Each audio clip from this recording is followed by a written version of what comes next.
Il est 19h45. Mesdames, Messieurs, bonsoir. Voici les titres de l'actualité de ce 2 mars 2018.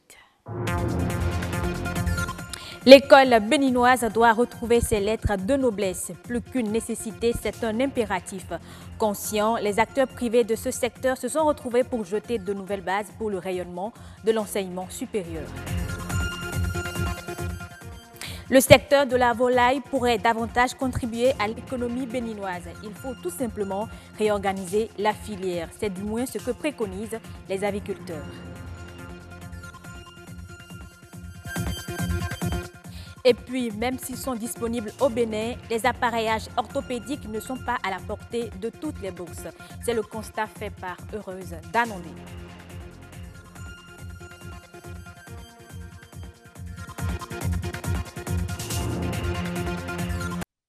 Comment redonner à l'école béninoise ses lettres de noblesse?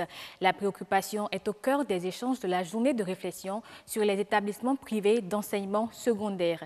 Principal enjeu, s'assurer d'un système éducatif plus performant. Anthony Alaka, Christelle Tongodo. Dans cette salle, plusieurs acteurs du système éducatif béninois.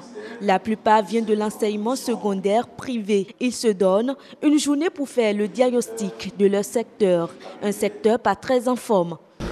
Notre système éducatif a actuellement d'énormes problèmes.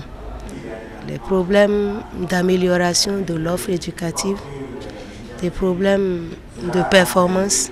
Il faudrait, par exemple, qu'en ce qui concerne la qualité de l'offre éducative, que nous permettions à nos apprenants d'étudier dans des conditions appropriées, d'avoir droit à un enseignement de qualité. Et on ne peut pas avoir droit à un enseignement de qualité si les enseignants eux-mêmes n'ont pas le profil requis.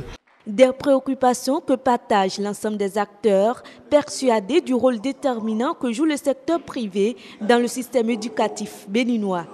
Les écoles privées laïques et confessionnelles secondaires prématernelles participent énormément à l'amélioration des résultats au niveau scolaire. Nous sommes considérés comme des entrepreneurs commerçants, comme des industriels, et les structures étatiques nous traitent comme tels. Imaginez par exemple, lorsque un entrepreneur entreprend une activité, il cherche toujours à améliorer le coût de son produit fini sur le marché en prenant en compte tous les intrants, que ce soit les impôts, quelle que soit la nature des impôts. Mais nous, dans le privé, c'est impossible. Une approche participative apparaît alors nécessaire pour relever les défis auxquels est confronté l'enseignement secondaire privé. Notre ambition, c'est de tout faire pour hisser notre pays le plus haut possible en ce qui concerne les systèmes éducatifs performants. Il n'y a pas de développement sans formation, sans hommes qualifiés. Ce sont les hommes qui développent leur cité, leur nation.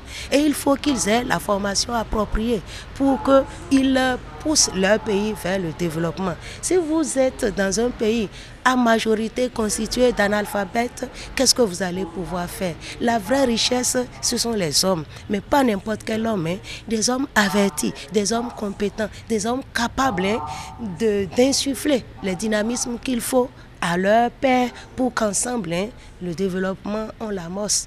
L'éducation étant l'affaire de tous, l'implication de toutes les parties prenantes est gage d'une formation de qualité. La volaille est une filière qui pourrait apporter de la plus-value à l'économie béninoise. Pourtant, elle n'est pas considérée au même titre que les autres filières. Les acteurs du domaine pensent qu'une réorganisation de ce secteur clé est indispensable pour lui insuffler une nouvelle dynamique. Les détails avec William Tchoki et Bernol Tchogbe. L'autre filière non prise en compte qui fait perdre de la devise à l'économie nationale est celle de la volaille. Environ 200 milliards de factures pour l'achat chaque année de la viande. D'aucuns préconisent ceci pour renverser la tendance. Vous voyez, nous consommons la viande, surtout de volaille importée.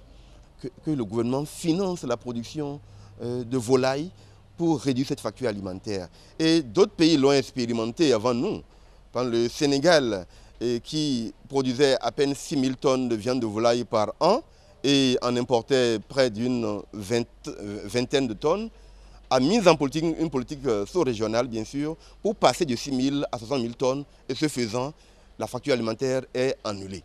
Nous qui étions à quelques années, qui sommes autour de 5 000 tonnes par an, nous devons travailler également dans ce sens pour que les 200 000 tonnes que nous importons, dont une bonne partie, nous consommons que 16 000 tonnes, les, disons, 180 000 tonnes que nous envoyons au Nigeria et dans les pays de l'Interland, nous pouvons en produire une partie pour rentrer de devises. Donc cette politique déjà peut nous permettre vraiment d'assainir le secteur agricole et d'assainir également notre économie.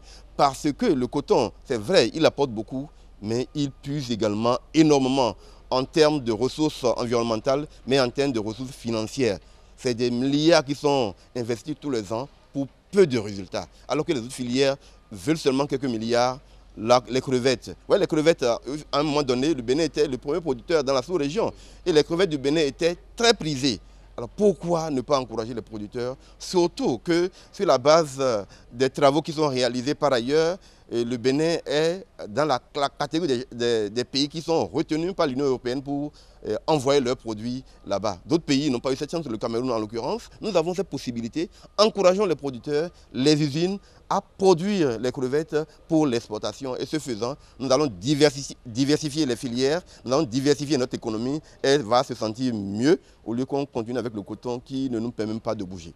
Des mesures sont certes prises par les autorités pour donner les mêmes chances aux autres filières, mais leur application pose problème, que dis-je, tarde à venir pour créer davantage de la richesse. L'une des difficultés auxquelles sont confrontées les personnes vivant avec un handicap moteur est la réinsertion sociale et professionnelle. Porter une prothèse est l'une des options choisies par beaucoup d'entre elles. Ces appareillages orthopédiques sont fabriqués dans notre pays. Seule ombre au tableau, ils ne sont pas destinés à toutes les bourses. Reportage. La prothèse, l'aide technique indispensable pour l'autonomie physique des personnes vivant avec un handicap.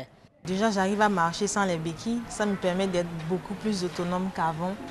Les gens sont plutôt pleins et remplis d'admiration quand ils me voient. L'un des centres de sa fabrication au Bénin, le centre médico-social Sainte-Élisabeth de la Trinité des Sœurs Oblates, petite servante des pauvres de Calavi. Nous sommes ici dans la salle de thermoformage.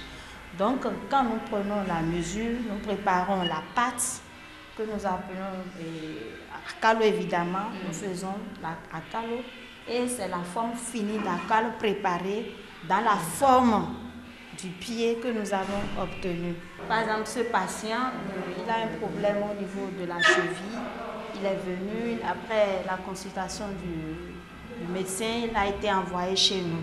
Environ une vingtaine de prothèses par mois sont formées et mises à la disposition des ayants droit pour leur appareillage. Le coût de chaque appareil est fixé en fonction du diagnostic effectué sur le malade. Si nous prenons par exemple le cas d'une personne amputée au niveau de la partie crurale, un appareil peut lui coûter 700 000. Celui qui est par exemple amputé au niveau du tibia, la prothèse coûte 200 à 300 000 ou plus, selon le type de prothèse qu'il aurait souhaité, parce qu'il y a des prothèses qui coûtent moins cher, c'est des prothèses CICR, et des prothèses qui coûtent plus cher, c'est des prothèses modulaires. J'ai dépensé un peu plus de 700 000 francs pour me procurer cette prothèse. C'est un peu cher. Il y a des gens qui sont dans le besoin, mais qui ne peuvent pas s'en procurer. Et je profite de cette occasion pour lancer un appel aux bénévoles qui voudraient bien subventionner ce centre d'appareillage. 200 à 600 000 francs CFA au moins pour se faire une prothèse. Les malades ayant par exemple les deux membres inférieurs amputés payent alors le montant double, soit environ 400 à 1 500 000 francs CFA renouvelables. Les appareils sont alors fabriqués sur commande car de la matière première au plus petit instrument tel que les vis, toutes les pièces viennent de l'étranger et la prise en charge n'est pas encore gratuite au Bénin. En Côte d'Ivoire, la consommation de produits dérivés du manioc comme le attiqué augmente. Mais les projets d'unités industrielles sont mis à mal par la multiplicité des producteurs. Les projets d'industrialisation pour l'instant tournent court. Seuls 2 à 5% des volumes passent par de grandes unités de transformation dans la région de Yamoussoukro. Les experts préconisent alors de renforcer la filière artisanale de transformation parce qu'elle est dynamique. Entre août 2016 et février 2018, le Cameroun a perdu en recettes douanières. En cause, la mise en œuvre de l'accord de partenariat économique entre le pays et l'Union européenne. Au total, à fin février 2018, le pays a perdu plus de 676 millions de francs CFA de recettes pour les produits tels que le marbre, les intrants, les industries alimentaires et les groupes électrogènes. On compte également un total de 2755 déclarations d'importation ayant bénéficié de la préférence de l'UE pour une valeur de 95,2 milliards de francs CFA. Hugo Claus, icône de la culture belge d'expression néerlandaise, dévoile ses multiples facettes d'artiste au goût prononcé pour la provocation dans une exposition. Elle a ouvert ses portes au public mercredi dernier à Bruxelles pour le 10e anniversaire de sa mort. Reportage. Connu pour son roman Le chagrin des Belges, ce natif de Bruges mort par euthanasie en 2008 a 118 ans. Il a été également peintre, cinéaste et poète dramaturge à Stendhal. Il n'était pas une figure académique et il voulait vivre la vie d'un vrai jeune homme dans les années 50. Alors, il a beaucoup bu. Il a voyagé un peu. Il ne voulait pas que ses connaissances proviennent uniquement de ses lectures, malgré qu'il était écrivain. Je les ai tous lus, ces livres. J'ai grandi avec jusqu'au jour de sa mort. Je savais qu'il allait mourir, mais j'espérais que ce ne soit pas vrai.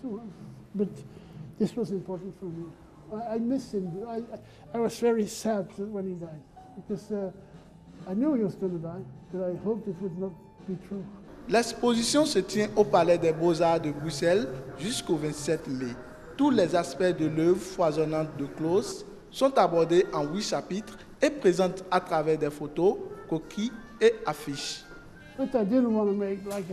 Je ne voulais pas faire une exposition historique. Avec Con à mort, je peux montrer aux gens qui viennent ici que je l'aimais et quand ils verront tous ces livres, toute cette exposition, ils choisiront un de ces livres et ils le liront. Con à mort est la seule chose que je peux lui donner. Je ne peux pas lui téléphoner et lui dire combien je l'aime. Merci de nous avoir suivis. C'est ici que prend fin ce journal. Prenez du plaisir sur BB24, la chaîne du développement.